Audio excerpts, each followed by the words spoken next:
പരമപൂജനീയ ഗുരുജി പണ്ട് ഒരു ബൈഠക്കിൽ വെച്ച് പറഞ്ഞു, ഈ ഏത് പ്രസ്ഥാനത്തിനും 4 ഘട്ടങ്ങളുണ്ട്. ഒന്ന് ഇഗ്നറൻസ്, അതിനെക്കുറിച്ച് ആരും അറിയില്ല.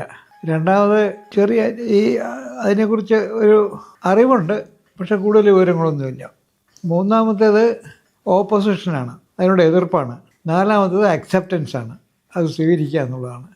അങ്ങനെയുള്ള അക്സെപ്റ്റൻസിൻ്റെ ഘട്ടത്തിലേക്കാണ് ഇപ്പോൾ സംഘം എത്തിയിരിക്കുന്നത്. കാരണം ആർക്കും സംഘത്തിനെ അംഗീകരിക്കാതെ സ്വീകരിച്ചോളണമെന്നില്ല. പക്ഷേ അവഗണനയുടെയും എതിർപ്പിൻ്റെയും കാലം കഴിഞ്ഞു. ചിലരിപ്പോഴും എതിർത്തുകൊണ്ടിരിക്കുന്നുണ്ട്. എന്നാലും ആ എതിർപ്പായിട്ട് അവർക്ക് പോലും തോന്നിയിട്ടില്ല എന്നാണ് എനിക്ക് തോന്നുന്നത്, എതിർക്കുന്നവർക്ക് പോലും. അക്സെപ്റ്റൻസാണ് ഇപ്പോൾ പൊതുവെ.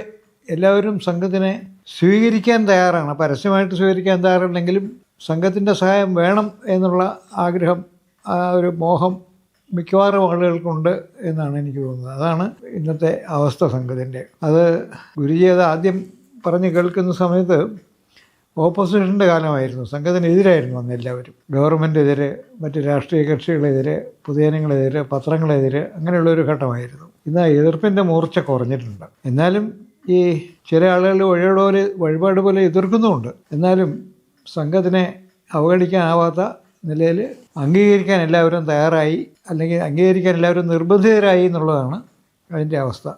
അത് നമ്മുടെ ഭാരതത്തിലെ മാത്രമല്ല, വിദേശ രാജ്യങ്ങളിൽ പോലും സംഘത്തിനെ അംഗീകരിച്ചേ പറ്റൂ എന്നുള്ള ഒരു ഘട്ടത്തിലേക്ക് സംഘം എത്തി.